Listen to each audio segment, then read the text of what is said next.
Hello friends, this is Rahul. Welcome to JF dreamers. So friends, हमने जो है MCQ series start कर रखी थी रिगार्डिंग द यूजीसी कॉमर्स, जिसमें मैं आपके साथ पार्ट 1 डिस्कस कर चुका था। आपको पता है कि हम हर एक पार्ट में 15 क्वेश्चन डिस्कस करते हैं। वो टॉप 15 क्वेश्चन होते हैं और इंपॉर्टेंट टॉपिक से रिलेटेड हैं। जितने भी क्वेश्चन आपको देखने को मिलेंगे वो रिलेटेड टू एग्जाम, एक मॉडरेट लेवल के क्वेश्चन होंगे। ठीक है, काफ़ी बेनिफिट मिलने वाला है। सारे इंपॉर्टेंट टॉपिक्स को कवर किया गया है इन सीरीज के अंदर।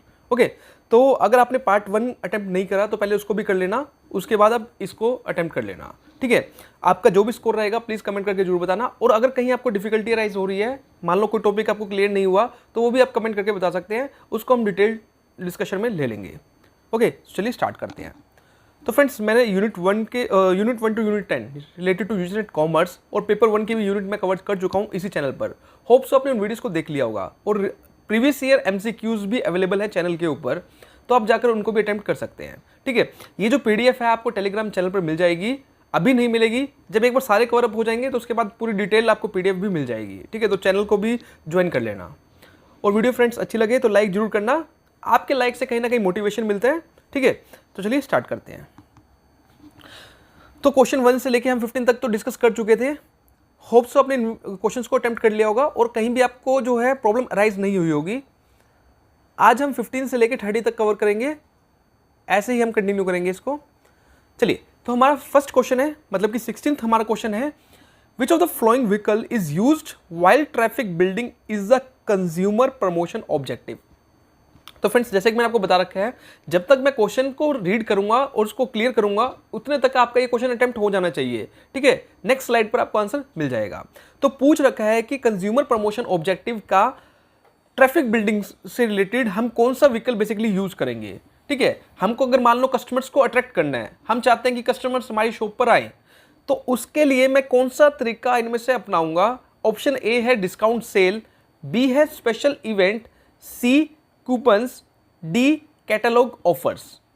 तो ये 4 हमारी प्रमोशनल स्कीम्स हैं। हम चाहते हैं कि कस्टमर चाहे परचेज ना भी करे लेकिन वो मेरी शॉप पर आए, ठीक है, मेरे आउटलेट पर आए, वो उसके लिए मैं कौन सा तरीका अपनाऊंगा, इसमें से ये पूछ रखा है। तो होप्स आपने अटेम्प्ट कर लिया होगा। चलिए देखते हैं इसका आंसर क्या होगा। So its answer is B, that is special events and contest. कि देखो, हम एक इवेंट्स ऑर्गेनाइज करते हैं, जैसे कि मान लो वैलेंटाइन डे है, उस दिन हमने अपने आउटलेट को डेकोरेट कर लिया या कोई एक इवेंट रख दिया वहां पर। उससे क्या होगा, जो चलते फिरते जो पब्लिक है वो मेरी शॉप की तरफ अट्रैक्ट होगी। ठीक है, चाहे वो नहीं भी परचेज करेगी लेकिन स्टिल वो अट्रैक्ट होगी, आकर सामान को देखेगी। तो ये एक प्रमोशनल क्या होता है, कंपेनियन होता है। तो यही हमसे पूछा हुआ था कि अगर मुझे ट्रैफिक बिल्ड करना है तो मुझे क्या करना पड़ेगा। ओके फ्रेंड्स, नेक्स्ट क्वेश्चन पर चलते हैं। ओके, नेक्स्ट जो है हमारे पास है मैच ऑफ द फ्लोइंग का क्वेश्चन है। एक साइड लिस्ट 1 दे रखी है, दूसरी साइड लिस्ट 2 दे रखी है। इकोनॉमिक्स से क्वेश्चन है, बेसिकली इंडिफरेंस कर्व के बारे में पूछ रखा है, इंडिफरेंस मैप के बारे में, बजट लाइन के बारे में, कंज्यूमर इक्विलिब्रियम के बारे में पूछ रखा है। तो इसको आपको मैच करना है। ठीक है, ये एक प्रीवियस ईयर क्वेश्चन है बेसिकली मेरे पास।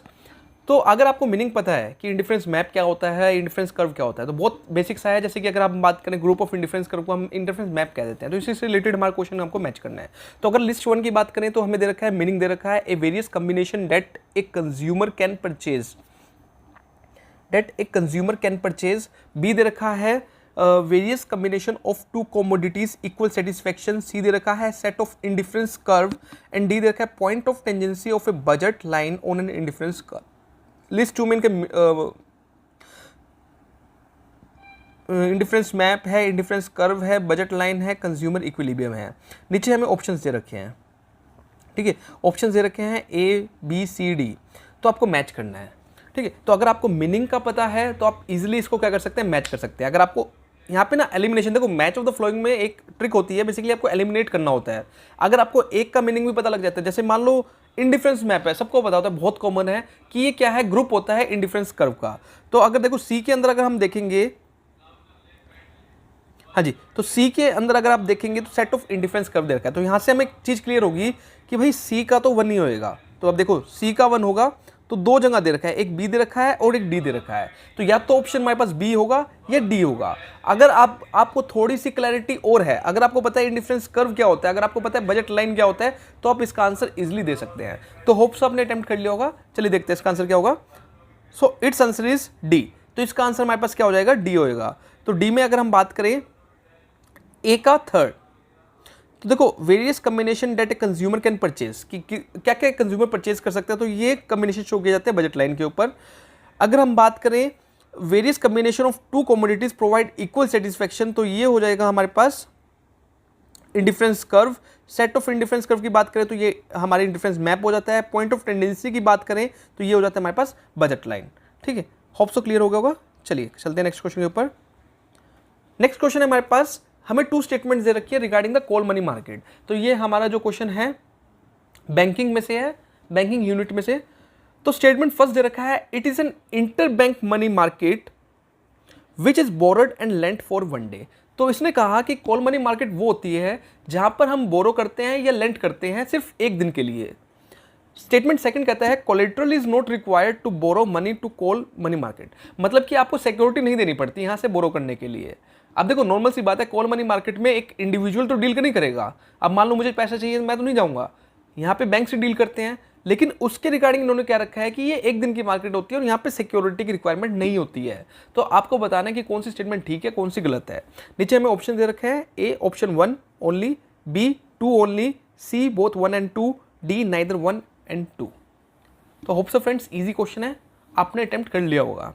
ठीक है, जनरली क्या होता है, ये जो मनी है हमारे पास नोटिस मनी मार्केट होता है, कॉल मनी मार्केट है, हम बेसिक सा ट्रीट करके चलते हैं और ज़्यादा ध्यान नहीं देते हैं। चलिए देखते हैं इसका आंसर क्या होगा। So its answer is C, that is both 1 and 2 are correct. तो दोनों के दोनों क्या है, करेक्ट है। कॉल मनी मार्केट एक दिन की मार्केट होती है, जनरली बैंक्स यहाँ पे डील करते हैं, जबकि बैंक्स को अपनी CRR को मेंटेन करना होता है तो वो कॉल मनी मार्केट का ज़्यादा यूज़ करते हैं। और इस मार्केट में अगर आप लोन रेज करते हो तो आपको सिक्योरिटी देने की कोई जरूरत नहीं होती है, ये बैंक्स का अपना खुद का एग्रीमेंट होता है यहाँ पे। ओके चलिए चलते नेक्स्ट क्वेश्चन के ऊपर। तो नेक्स्ट क्वेश्चन हमारे पास लीवरेज से है, बिजनेस फाइनेंस का क्वेश्चन है ये हमारे पास। क्वेश्चन है हमारे पास ऑपरेटिंग लीवरेज इंक्रीजेस, जो ऑपरेटिंग लीवरेज है वो इंक्रीज होती है, लेकिन कब इंक्रीज होती है। ऑप्शन दे रखा है जब हमारी वेरिएबल कॉस्ट इंक्रीज होती है। सेकंड ऑप्शन है अगर हमारी फिक्स्ड कॉस्ट इंक्रीज होगी। थर्ड है अगर हमारी वेरिएबल कॉस्ट इंक्रीज होगी। फोर्थ है अगर हमारी फिक्स्ड कॉस्ट डिक्रीज होगी। तो अगर आपको ऑपरेटिंग लीवरेज का मीनिंग पता है, सबसे पहले तो आपको लीवरेज का मीनिंग पता होना चाहिए। लीवरेज का मतलब ही क्या होता है कि आप फिक्स्ड कॉस्ट को या फिक्स्ड इंटरेस्ट को आप क्या कर रहे हो, यूज कर रहे हो। कहीं ना कहीं हम कह सकते हैं फिक्स्ड चार्जेस आपके बढ़ रहे हैं तो आपकी लीवरेज क्या कहते हैं, इंक्रीज। जैसे हम कहते हैं डिबेंचर्स का हम यूज कर रहे हैं तो इसका मतलब हम लीवरेज यूज कर रहे हैं, हमारी फर्म जो है लीवर्ड फर्म है हमारे पास। ठीक है, तो जब आप फिक्स्ड कॉस्ट चार्जेस फंड्स का ज्यादा यूज करते हो तो उस टाइम हम कहते हैं आपकी जो फर्म है वो लीवर्ड है। वो फाइनेंस के केस में, फाइनेंशियल लीवरेज के केस में है। लेकिन ऑपरेटिंग लीवरेज के केस में अगर आप फिक्स्ड कॉस्ट ज्यादा यूज कर रहे हो तब हम कहेंगे कि आपकी जो फर्म है कौन सी है, ऑपरेटिंग लीवरेज कैसी है, ज्यादा है। तो आपको आंसर मिल ही गया होगा, होप सो। चलिए देखते हैं इसका आंसर क्या होगा। So its answer is B. तो जब हमारी फिक्स कॉस्ट क्या होती है, इंक्रीज होती है, उस टाइम कहते हैं कि हमारी ऑपरेटिंग लीवरेज क्या हो रही है, इंक्रीज हो रही है। तो ऑपरेटिंग लीवरेज का मतलब ही क्या है, फिक्स चार्जेस का इंक्रीज होना। ठीक है, so operating leverage will consider only fix cost. Operating leverage depends upon the change in the fix cost. Higher the fix cost higher the operating leverage. तो जितनी ज़्यादा हमारी फिक्स कॉस्ट होगी उतनी ज़्यादा हमारी ऑपरेटिंग लीवरेज होगी। रिसेंटली 2024 के जून के एग्जाम जो कैंसिल हुआ है उसमें लीवरेज का क्वेश्चन आया हुआ था, लेकिन वो प्रैक्टिकल बेस्ड था। ठीक है, आपको ऑपरेटिंग लीवरेज को कैलकुलेट करना था वहाँ पे। होप सो क्लियर हो गया होगा। चलिए नेक्स्ट क्वेश्चन पर चलते हैं। Question number 20, which one of the following is the most popular method for the estimating the cost of equity. तो अगर आप मान लो आपको कॉस्ट ऑफ इक्विटी निकालना है, KE निकालना है, तो इनमें से कौन सा सबसे बेस्ट मेथड ट्रीट किया जाता है। Option A capital asset price model, B dividend yield model, C Gordon's dividend discount model, D earning yield model. तो जो मेथड है वो हर बार पूछा जाता है। ठीक है, लास्ट प्रीवियस ईयर में अगर हम बात करें, लास्ट 2 to 3 ईयर्स बार बार इसका क्वेश्चन आता है और वो भी प्रैक्टिकल क्वेश्चन ही हमको देखने को मिलता है। ठीक है, तो होप सो अपने अटेम्प्ट कर लिया, काफी इजी क्वेश्चन है ये, हमारे पास डायरेक्ट क्वेश्चन है। सो its answer is A, CAPM model, capital asset pricing model जो है ये हमारा सबसे इंपॉर्टेंट मेथड है और इसी के ऊपर हमेशा आपको प्रैक्टिकल क्वेश्चन देखने को मिलेगा एग्जाम के अंदर, जिसका फॉर्मूला होता है हमारे पास RF मतलब कि risk free rate of interest plus beta RM minus RF। RM क्या होता है बेसिकली हमारे पास, RM होता है मार्केट रेट ऑफ इंटरेस्ट जो आपका चल रहा होता है। तो ये काफ़ी इंपॉर्टेंट है फ्रेंड्स, ये हर बार पूछा जाता है। आप जब भी क्वेश्चन उठा के देखोगे, प्रीवियस ईयर क्वेश्चन जब भी लगाओगे, तो आपको इसका क्वेश्चन कहीं ना कहीं देखने को मिलेगा, और वो भी प्रैक्टिकल ज़्यादा देखने को मिलता है, तो इसको अच्छे से कर लेना। और ये सबसे बेस्ट मेथड ट्रीट किया जाता है अगर आपको कॉस्ट ऑफ इक्विटी को कैलकुलेट करना है। तो क्यों ट्रीट किया जाता है? क्योंकि हम यहाँ पे मार्केट रेट ऑफ इंटरेस्ट को भी लेकर चल रहे हैं और रिस्क फ्री रेट इंटरेस्ट जो है उसको भी लेकर चल रहे हैं। दैट्स वाई ये इंपॉर्टेंट मेथड हमको गिना जाता है। होप सो क्लियर हो गया होगा। चलिए question number 21, after concept testing a firm would engage in which of the following stage in the development and making a new product? Friends, जो न्यू प्रोडक्ट प्रोसेस है, न्यू प्रोडक्ट डेवलपमेंट प्रोसेस जो है, ये काफ़ी important है। Previous year के अंदर 2 से 3 बार ये आया हुआ है। अगर आप 2015 से लेके 2020 तक के लगाओगे या 2020 से आप 24 तक के देखोगे, 2 या 3 बार ये आपको जरूर देखने को मिलेगा। तो इसका प्रोसेस इंपॉर्टेंट है, याद कर लेना अच्छे से। तो पूछा है कि इसमें पूछा गया है कि आफ्टर कंसेप्ट टेस्टिंग, तो कंसेप्ट टेस्टिंग एक उसका स्टेप है, उसके बाद हम क्या करेंगे? A test marketing, B market strategy development, C business analysis, D product development. Hopes अगर आपको इसके बारे में पता है तो आपने इसको अटेम्प्ट कर लिया होगा। चलिए देखते हैं इसका आंसर क्या होगा। So its answer is B. तो उसके बाद हमारा कंसेप्ट टेस्टिंग के बाद क्या होगा? मार्केट स्ट्रेटेजी डेवलपमेंट होगी। ठीक है, अगर हम एक पूरे प्रोसेस को देखें तो जब नया प्रोडक्ट हम डेवलप करते हैं तो सबसे पहले हमारे माइंड में क्या आता है? एक आइडिया आता है। आइडिया एक नहीं होता, आइडिया बहुत सारे होते हैं कि ये प्रोडक्ट बनाना चाहिए, ये प्रोडक्ट बनाना चाहिए, उसको कहते हैं आइडिया स्क्रीनिंग। अब आइडिया स्क्रीनिंग हो गया, बहुत सारे आइडियाज़ मेरे माइंड में आए, अब सारे आइडियाज़ तो मैं इंप्लीमेंट नहीं करूँगा, तो फिर मैं क्या करता हूँ? टेस्ट करूँगा। पहले तो हम क्या करते हैं? अल्टरनेटिव को सिलेक्ट कर लेते हैं, उसके बाद उसको टेस्ट करते हैं, फिर एक स्ट्रेटेजी बनाई जाती है, फिर बिजनेस को एनालाइज करा जाता है, फिर फाइनल प्रोडक्ट को क्या किया जाता है? डेवलपमेंट किया जाता है। देन एक छोटे से एरिया में उसको टेस्ट किया जाता है। टेस्ट करने के बाद जब वो सक्सेसफुल हो जाता है तो उसको कमर्शियलाइजेशन कर दिया जाता है, दुकानों पे जहाँ पे भी हमें बेचना है उसको वहाँ पे भेज दिया जाता है। तो ये एक पूरा स्टेप होता है जो फॉलो किया जाता है नए प्रोडक्ट को डेवलप करने के लिए। ये इंपॉर्टेंट है, याद रखना, एग्जाम में क्वेश्चन पूछा जा सकता है। ओके, क्वेश्चन नंबर 22 है हमारे पास, ये सेक्शन से रिलेटेड है, इनकम टैक्स का हमारे पास क्वेश्चन आया हुआ है। लिस्ट 1 में हमें सेक्शन दे रखे हैं, लिस्ट 2 के अंदर उससे रिलेटेड पूछा हुआ है कि ये सेक्शन किस चीज़ से रिलेट रखता है। अच्छा, सेक्शंस फ्रेंड्स काफ़ी इंपॉर्टेंट हैं इनकम टैक्स के अंदर, यहाँ से आपको क्वेश्चंस कहीं ना कहीं देखने को मिलेंगे। नीचे हमें ऑप्शन दे रखे हैं। ठीक है, अगर आपको सेक्शंस पता है, थोड़ा फैक्चुअल क्वेश्चन है, याद करने वाला क्वेश्चन है, तो फैक्ट्स बेस्ड तो ऐसे रहेंगे हमारे पास। होप सो आपने अटेम्प्ट कर लिया होगा। चलिए देखते हैं इसका आंसर क्या होगा। So its answer is D. तो इसका आंसर हमारे पास रहेगा डी। डी में क्या है? बेसिकली अगर हम बात करें सेक्शन, देखो जो सबसे पहले आपको पता होता है, जैसे कि एग्रीकल्चरल इनकम है, बहुत कॉमन है, हर किसी को पता है कि इसका सेक्शन कौन सा है। तो सेक्शन 10 सब सेक्शन 1 ये है हमारा किसका? एग्रीकल्चरल इनकम का। तो पहले यही सिलेक्ट कर लो। तो सी पे 1, देखो यहाँ से हमें सीधा क्लियर मिल गया कि इसका आंसर क्या होगा? डी होगा। तो कई बार मैच ऑफ द फ्लोइंग में हमेशा एलिमिनेशन रूल यूज किया करो, एलिमिनेट करना ज़्यादा बेटर रहता है यहाँ पे। ठीक है, तो यहाँ पे हमें पता लग गया ए का हो गया हमारे पास थर्ड। सेक्शन 6 की बात करें तो ये रेजिडेंट का है। बी अगर हम बात करें 10 AA तो लीव सैलरी का है। 10 सबसेक्शन 1 की अगर हम बात करें एग्रीकल्चर इनकम का है। सेक्शन 10 सबसेक्शन 5 जो अगर हम बात करें तो ये किसका है? लीव ट्रैवल कंसेशन का है। चलिए नेक्स्ट पर चलते हैं। Question number 23। ओके 23 रिपीट हो गया। चलिए क्वेश्चन नंबर 24 पे चलते हैं। 24 है हमारे पास सेवा। अच्छा, ये सेवा एक ऑर्गेनाइजेशन है, ठीक है, एक एसोसिएशन बैंक है। इसलिए प्रीवियस ईयर क्वेश्चन है बेसिकली हमारे पास। एक cooperative bank in Gujarat was launched in India in year. ये काफ़ी इंपॉर्टेंट बैंक है फ्रेंड्स, क्योंकि ये इंपॉर्टेंट इसलिए हो जाता है क्योंकि ये बहुत यूनिक है, मतलब आम लोगों के लिए नहीं बनाया गया इसको। ये स्पेसिफिक बैंक जो है एक वुमेन को डेडिकेटेड बैंक्स है, ठीक है, जिसमें वुमेन ही अपने कैश पेमेंट करती हैं, वुमेन ही क्या करती है उसमें से विड्रॉ करती हैं, तो वुमेन ही इसको क्या करती है? रन करती हैं। तो इसलिए ये इंपॉर्टेंट हो जाता है। तो ये पूछा कि ये बैंक कब इस्टेब्लिश हुआ था? ए 1974, बी 1894, सी 1994, डी 1874। होप सो अपने फ्रेंड्स अटेम्प्ट कर लिया होगा। चलिए देखते हैं इसका आंसर क्या होगा। सो इट्स आंसर इज ए।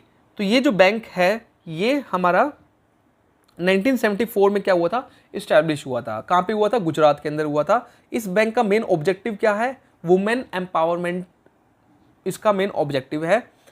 अब ये जो बैंक है ये क्या करता है, basically low income house hold जो वुमेन्स हैं जो अपना काम कर रही हैं, गरीब घर से हैं, उनके लिए लोन की फैसिलिटी प्रोवाइड करता है। ठीक है, जो सेल्फ एम्प्लॉयमेंट है, जैसे कि मान लो किसी ने सिलाई का काम कर लिया, ब्यूटी पार्लर ओपन कर लिया, उनके लिए एक लोन प्रोवाइड करने का काम ये बैंक करता है, सिर्फ वुमेन्स के लिए। सिवा bank is also known as for customer centric approach. इसको कस्टमर सेंट्रिक अप्रोच के लिए भी जाना जाता है। क्यों जाना जाता है? क्योंकि ये अपने कस्टमर को सेटिस्फाई करना ही इसका मेन ऑब्जेक्टिव है। ठीक है, कोई बेसिकली प्रॉफिट अर्न करना इनका कोई ऑब्जेक्टिव नहीं है। और ये फाइनेंशियल इंक्लूजन को क्या करता है, प्रमोट करता है अमंग वुमेन। फाइनेंशियल सर्विस सारी वुमेन को प्रोवाइड कर रहा है, तो फाइनेंशियल इंक्लूजन प्रमोट हो गई। इट वोन several awards including the best small bank award at the business today 2019। तो ये भी इंपॉर्टेंट है फ्रेंड्स, 2019 के अंदर इसको अवार्ड भी मिला हुआ है इस बैंक को। कौन सा मिला हुआ है? Best small bank award. Okay, hope so काफ़ी चीज़ें इसमें पता लगी होंगी आपको। चलिए नेक्स्ट क्वेश्चन पर चलते हैं। क्वेश्चन नंबर 25 है हमारे पास, land development bank are a part of which of the following. अच्छा, लैंड डेवलपमेंट बैंक्स होते हैं हमारे पास, जनरली आपने सुना नहीं होगा, जनरली हम कमर्शियल बैंक्स की बात करते हैं, कोऑपरेटिव बैंक्स की बात करते हैं, बट लैंड डेवलपमेंट बैंक्स में हमारे पास एक टर्म है, एक बैंक्स होते हैं, ये किससे लिंक रखते हैं? ये A NABARD, B RBI, C ministry of agriculture and farmers, D ministry of finance. Hopes अगर आपने इसके बारे में पढ़ रखा है तो आपने इसको अटेम्प्ट कर लिया होगा। चलिए देखते हैं इसका आंसर क्या होगा। So its answer is A, that is NABARD. तो नाबार्ड ही होता है, जैसे जो एग्रीकल्चर, मान लो एग्रीकल्चर लैंड है, उसके ऊपर मुझे लोन चाहिए, तो उसका जो काम होगा वो सारा लैंड डेवलपमेंट बैंक के अंडर ही गिना जाएगा।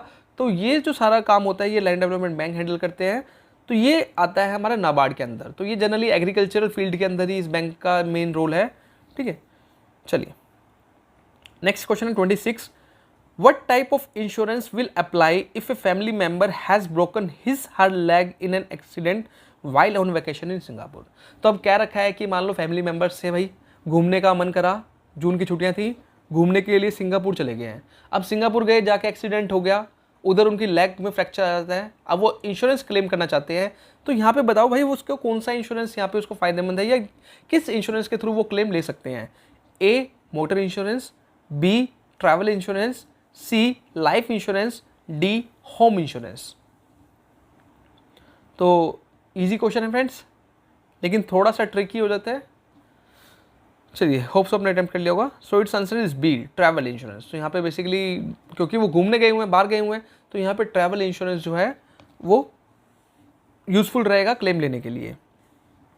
तो ट्रैवल इंश्योरेंस बेसिकली क्या है, कवर्स करता है cost and loss associated with travelling. जब आप ट्रैवलिंग में जा रहे हैं, कहीं भी आप घूमने जा रहे हैं, तो जनरली क्या है, अगर आप फॉरेन में जाते हैं तो ये कंपलसरी भी होता है ट्रैवल इंश्योरेंस लेना। तो ट्रैवलिंग के लिए हमारे लिए रिक्वायरमेंट होता है। सम ट्रैवल पॉलिसी के अंदर क्या क्या होता है, personal property damage, rented equipment, तो ये सारी चीज़ें इंक्लूड होती हैं इसके अंदर। ठीक है, चलिए नेक्स्ट क्वेश्चन है अजर्शन रीजन का है हमारे पास। क्वेश्चन नंबर 27, अजर्शन दे रखा है हमारे पास, the international centre for settlement of investment distribute is an integral part of the world bank group focusing on settlement of international investment distribute. ठीक है, ये एक ऑर्गेनाइजेशन है ICSID, ये पार्ट है हमारा वर्ल्ड बैंक ग्रुप का, जो क्या करता है बेसिकली डिस्ट्रीब्यूट्स को सेटल करता है। रीजन क्या रखा है, India being a member of ICSID, क्या इंडिया भी इसका मेंबर है, actively uses its services to resolve distributes related to foreign investment. तो इसकी सर्विस इंडिया भी यूज़ कर रहा है और इसका इंडिया पार्ट है, ये भी ऐसा कहा गया है रीजन के अंदर। तो आपको बताना है कि कौन सी स्टेटमेंट ठीक है, कौन सी गलत है, या दोनों ठीक है दोनों गलत है। नीचे हमें ऑप्शन दे रखे हैं। होप सो अगर आपने इस ऑर्गेनाइजेशन के बारे में पढ़ रखा है तो आपने इसको अटेम्प्ट कर लिया होगा। चलिए देखते हैं इसका आंसर क्या होगा। So its answer is C, that is अगर हम बात करें तो ये तो बात ठीक है कि ICSID पार्ट है किसका, वर्ल्ड बैंक का, और ये क्या करता है, इन्वेस्टमेंट डिस्ट्रीब्यूट्स को रिजॉल्व करता है, लेकिन इंडिया इसका कोई पार्ट नहीं है। ठीक है, ना ही इंडिया इसकी सर्विस को यूज करता है। नेक्स्ट क्वेश्चन पर चलते हैं, which facility of IMF aims at providing short term financial aid to help member countries. अच्छा, बहुत सारी फैसिलिटीज जो है ना IMF प्रोवाइड करता है अपनी मेंबर कंट्रीज को, कि शॉर्ट टर्म लोन देना, एक मीडियम टर्म लोन देता है, एक लॉन्ग टर्म लोन देता है। लेकिन ये जो तीनों लोन होते हैं ना, ये अलग अलग फैसिलिटीज़ के अंदर आते हैं। तो इसी में ही पूछ रखा है कि भाई IMF मान लो शॉर्ट टर्म लोन दे रहा है, तो वो कौन सी फैसिलिटी के अंदर वो उसको प्रोवाइड करेगा। A enhance structural adjustment facility, B extended fund facility, C stand by arrangements, D special drawing rights. तो ये कुछ हमारे पास क्या है, ऑप्शन से रखे हैं। तो इसके अंदर वो क्या करेगा, लोन प्रोवाइड करेगा।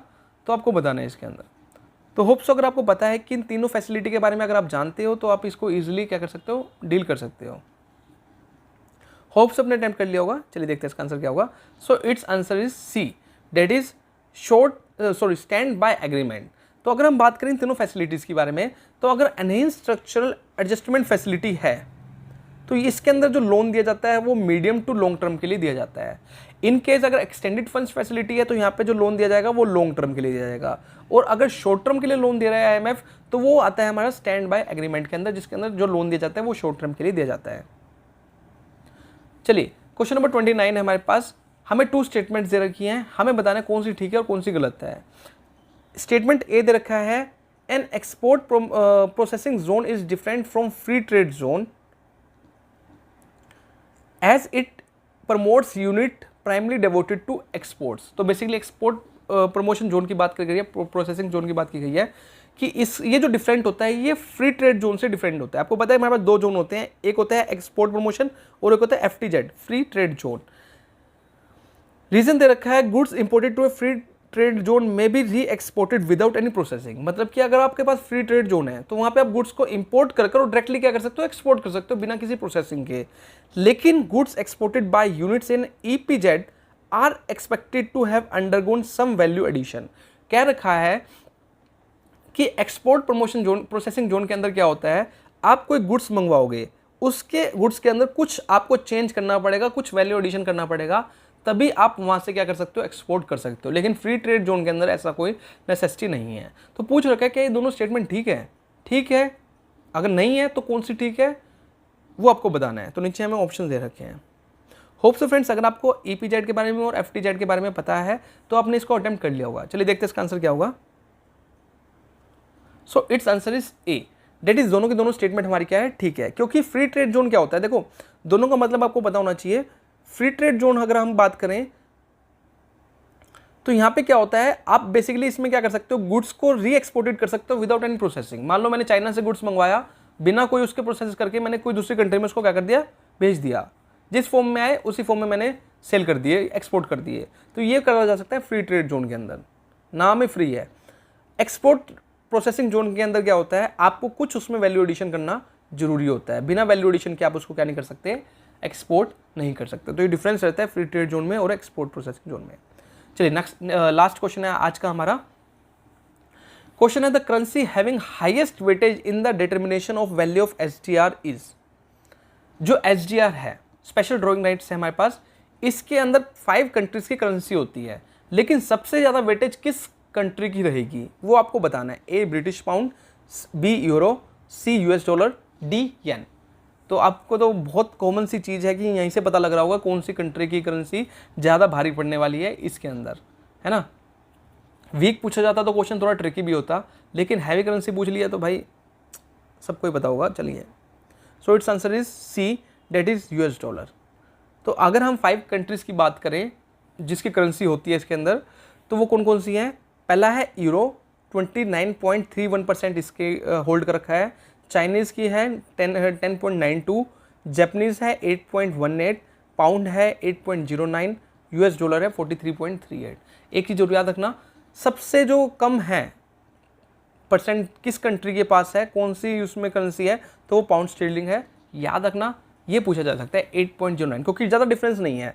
जापानीज येन और पाउंड स्टर्लिंग के अंदर ज़्यादा डिफरेंस नहीं है। तो नेक्स्ट क्वेश्चन जो जनरेट हो सकता है वो यहाँ से ईजिली हो सकता है। Okay, hope so friends clear हो गया होगा और वीडियो आपको अच्छी लगी होगी। कहीं दिक्कत आ रही हो, कुछ क्लैरिटी ना मिल रही हो, या कोई आप टॉपिक स्पेसिफिक किसी के ऊपर वीडियो चाहते हो तो आप नीचे कमेंट करके बता सकते हैं। ओके, लाइक करना अगर अच्छी लगी है, सब्सक्राइब कर लेना इसी तरह की वीडियोज़ के लिए। Thank you friends for watching.